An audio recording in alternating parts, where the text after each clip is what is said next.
Hello and welcome all YouTubers. No fancy intro videos, but you have tuned in to Best Tech Product Reviews. I am Michael and I will be taking a look at the most anticipated, most controversial laptop ever, the 10-year anniversary MacBook Pro 13-inch with OLED touch bar or control strip. Alright guys, so this is it. It just arrived today, UPS, signature and all. I was supposed to get this about a week or two later, and it said it shipped out today, standard shipping, and guess what? It already arrived today. And the press or media got it yesterday or last few days, so I'm probably one of the first early consumers to get my hand on this hot, sexy madness MacBook Pro made by Apple. I ordered this back on the 24th, I believe, on the media day when it was first introduced. I ordered it a few hours after the event keynote was over, and this is the upgraded OLED touch bar. You have to get either a 15-inch or an upgraded 13-inch. So I will cover first the specs before I open it. The cost is $17.99, and at the end of this presentation I will tell you how you can get this laptop without paying any tax, or save about $50 or more with practically no effort, guys. Alright, so right here on the side of the box you got the Apple logo, and then on the other side Apple logo, pretty simple. This side MacBook Pro. Okay, and it comes in either space gray or silver. It's a 13.3-inch diagonal Retina LED backlit display with IPS technology. It's 2560 by 1600 pixels. It's the 2.9 dual core Intel i5 with 64 megabytes EDRAM and 4 megabyte shared L3 cache, turbo boost up to 3.3 gigahertz. Comes with 8 gigabytes of RAM, which you can double for about $200 more. 2133 megahertz LPDDR3 SD RAM. Comes with 256 gigabyte PCI based SSD. You can upgrade that to the 512. Intel Iris graphics 550, which is a step up from the 540 on the entry level. The entry level Mac comes with 2.0 gigahertz and is only $14.99, so that's much slower, guys. And you get 2 Thunderbolt 3 ports, whereas with this you get twice as many. You get 4 ports. I'll get to that later, because the terminology on the ports is really confusing, guys. I mean, very confusing. They call them Thunderbolt, but the plug-in is really USB-C. And something to note is on processor speed, it has an exponential factor, so 2 megahertz compared to 2.9. That's about 50% difference mathematically, but the speed difference is actually a lot more, because when I see laptops and you pay $100, $200 more to get about 0.1 or 0.2 megahertz or gigahertz speed, it's actually a lot more than it seems mathematically.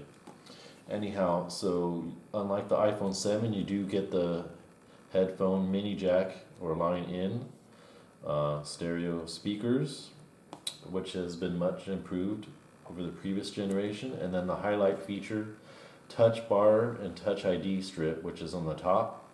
You get the backlit keyboard with the ambient light sensor, 802.11 AC, which is the latest standard for the fastest and farthest reaching Wi-Fi, and Bluetooth 4.0. Both of them are backwards compatible.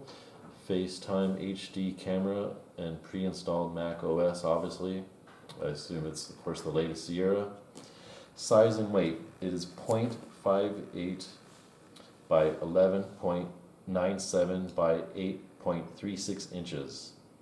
The weight is 3.02 pounds. So it's about half a pound lighter than the previous MacBook Pro.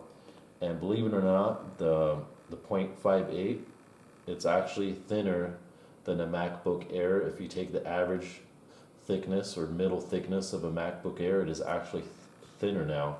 So this should almost be called really the MacBook Air, or they should just cancel the MacBook Air line. And of course it meets Energy Star requirements. And the model number is MLH12LL/A. So that's the exact part number, guys. And I got the Space Gray 8GB 256 touch bar.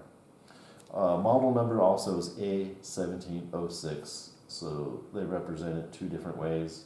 Assembled in China. So you got the little logos here on the bottom corner. So let's unbox this bad boy, see what things are made out of. Start from the bottom. Can't wait to see what this is all about, guys. The most controversial, most anticipated laptop in a really long time, guys. But I think this is definitely the future. Scoop that out. And the box is quite heavy, but I'm sure it's just because everything inside. And then on top, of course, you have the beautiful MacBook Pro. It is really, really solid. A little bit heavier, actually, than I thought. It's, 3.02 pounds. Get a look at that, guys. Let me take off the shrink wrap. It's actually on there pretty loose. Let's see what accessories we got in here. We've got the USB-C cord. It is two-way and reversible each connector. Okay, so no more MagSafe. That's controversial number one. No more MagSafe. Every port you can charge from right now. So actually, let's leave that out. And then you got the little booklet crap. And then you have the charger. This is 61 watts with a 15-inch. I think it goes to about 70 some watts. And with the smaller 12-inch MacBook, then it's like about 29 watts. This bad boy alone right here is, I think, about $69 or so. Yeah. So overall, it's about the same size as the previous one, but as you notice, there's no more cord wrap. Before there was a cord wrap and little flanges that popped up here and here. That's totally gone. I don't know if it's good or bad, so now you have to wind this up and then you plug into right here. Look out for another video. I ordered an aftermarket option that's a little bit lower wattage. It's much cheaper and more versatile than this, guys. Okay, and then let's see if there's anything hiding down below. I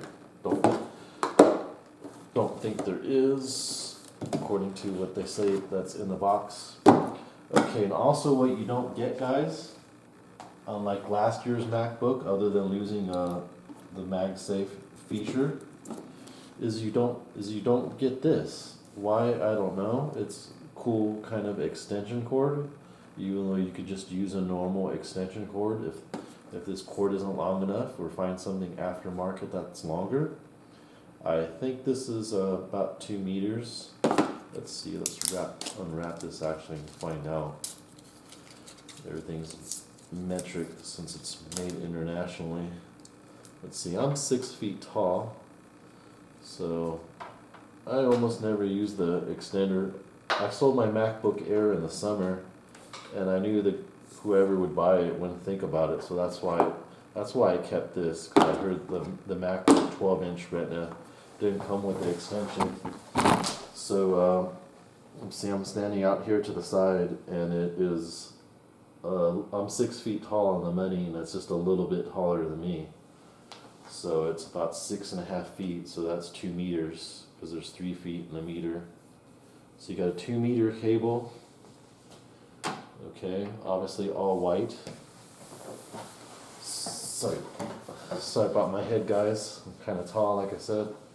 So what you do with this is about $20 some if you buy it by itself. notice it's 3-prong. The built-in is 2-prong, and it flips. So this is kind of a lot to carry. If you carry this, and then you got to still carry some cord, or maybe 1 meter of this. But I think it's better just to order one of this much longer, because look how skinny and pliable it is. So I never really understood that, but it's cool. You slide this out, okay? Then you slide this and clamp this down, boom. But then you have this to keep, all right, and make sure that you don't lose it. So anyhow, I like just to keep stuff, say you're on the couch and the cord is outlet's far away. It gives you an option. So this is, trying to read the wattage here. The print is so small. 5.20 volts. Can't make it out.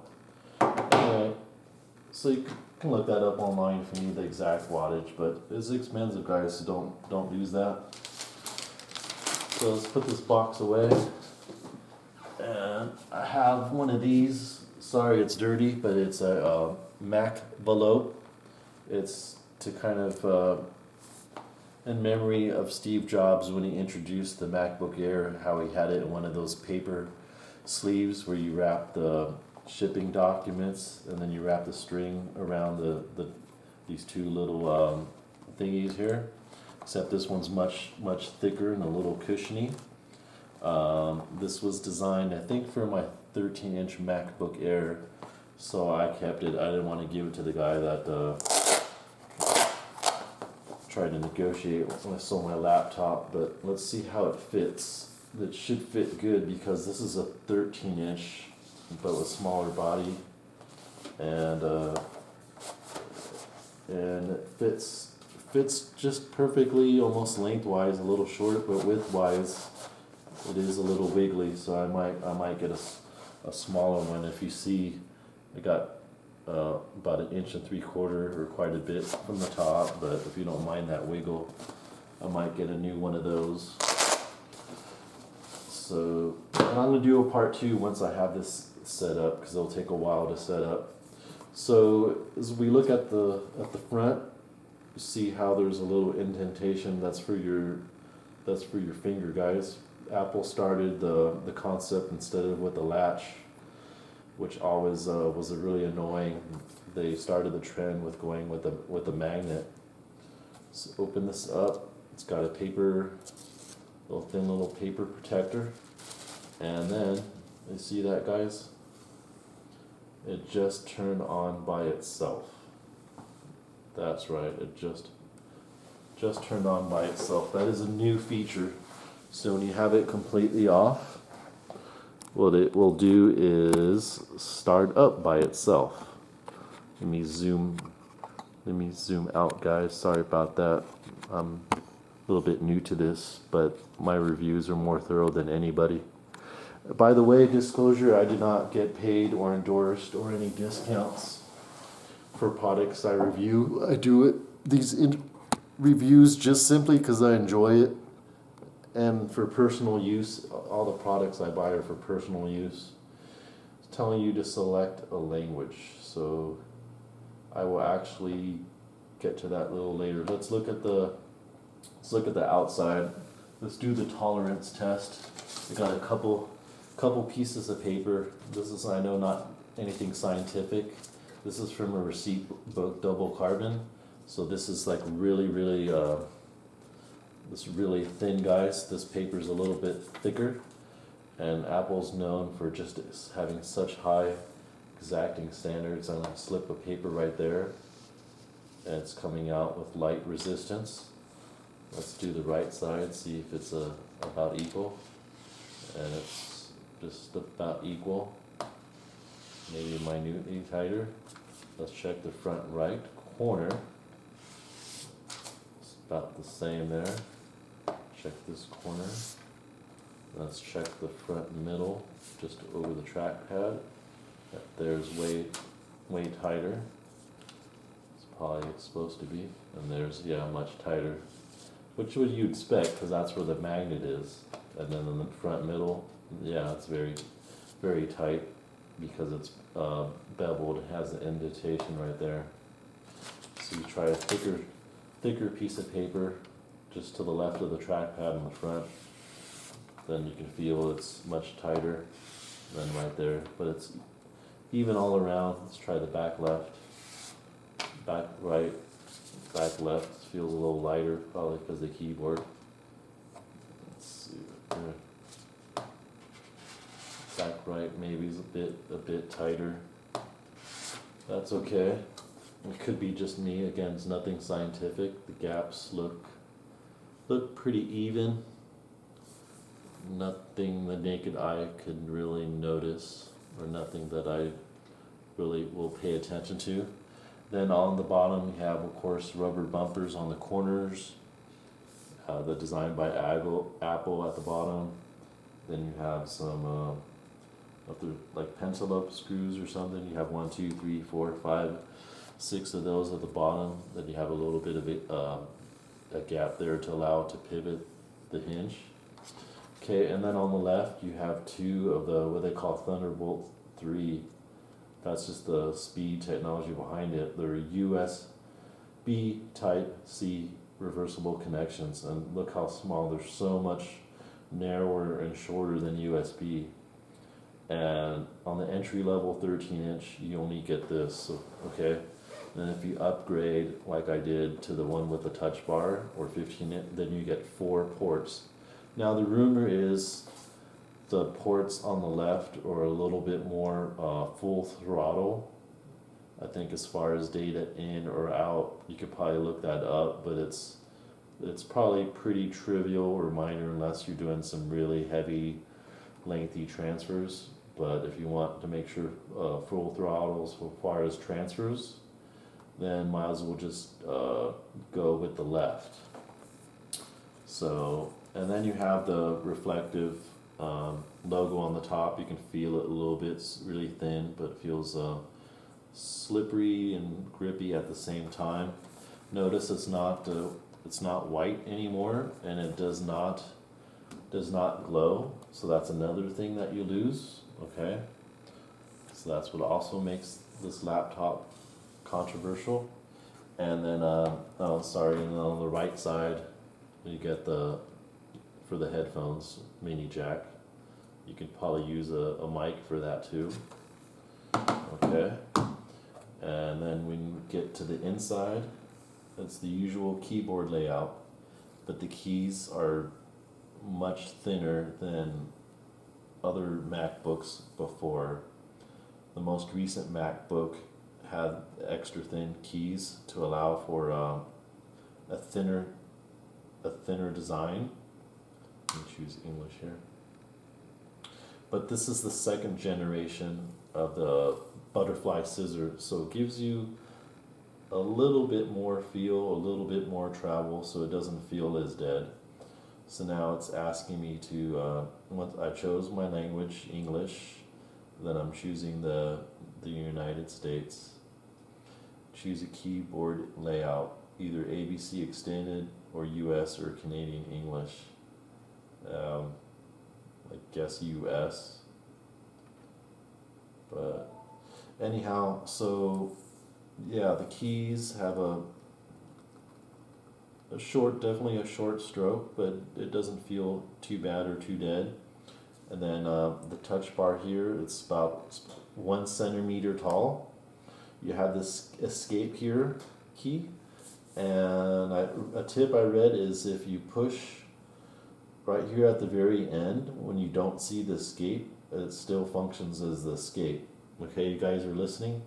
This area all the way left functions as escape when you don't see the escape. So, and then right here you have volume, then mute, and then you have brightness, and then you have screen brightness. This is keyboard brightness, and that's about it. So I'm going to do a second follow-up once I have this all set up, go more extensively into the functionality, more the OS, all that type of stuff. It's asking me to select a Wi-Fi network, I'm sure it's going to ask me to set up my iCloud and a bunch of questions. So we'll skip that once I have it set up. Look out for part 2. And how to save $50 or more. What you do is you go to the Apple store and look for the education store. It's probably all the way at the bottom, the education department, or do a web search Apple education store, and then you will notice lower prices on just about everything except Apple Watch and iPhone, to my knowledge. So you get a little bit of a savings on just about everything, including some accessories, I believe, but you definitely save on most of the hardware. And if you want to buy Apple computer tax-free, it used to be J&R in New York, but they closed their shop or totally changed their business structure, so that's not applicable anymore. So other than eBay, you can buy Apple stuff tax-free. Shortly after new product releases, they start selling them or taking them pre-order. They might have these guys soon in stock. I'm sure they have the 13-inch standard without the touch bar. You go to B&H Photo or B&H Photo Video, something like that, .com, and of course their prices are at retail of Apple or a little less, but then you don't pay tax. So it comes out almost a wash. It depends what state you live in, but do a comparison. Put in the checkout your purchase on the Apple education site, and then compare the difference from B&H Photo Video. See which is cheaper before you order. Okay, guys. So, and then with all that money you save, you can send 20% of it to me, guys. I'm just kidding. Anyway, I hope you enjoyed the video. Sorry for my stumbling. Look out for my other cool videos I will be posting, and I have a bunch of other cool posts on all sorts of gnarly gadgets. Some mostly electronic or battery powered, some are not. I'll even be posting like a cool pineapple kitchen gadget that's a time saver. So looking forward to doing more cool reviews for you guys. Look out for part 2 of this video soon. Please subscribe and send a link to your family and friends so they can see all the cool stuff that I review. And again, thanks for tuning in. I appreciate your following.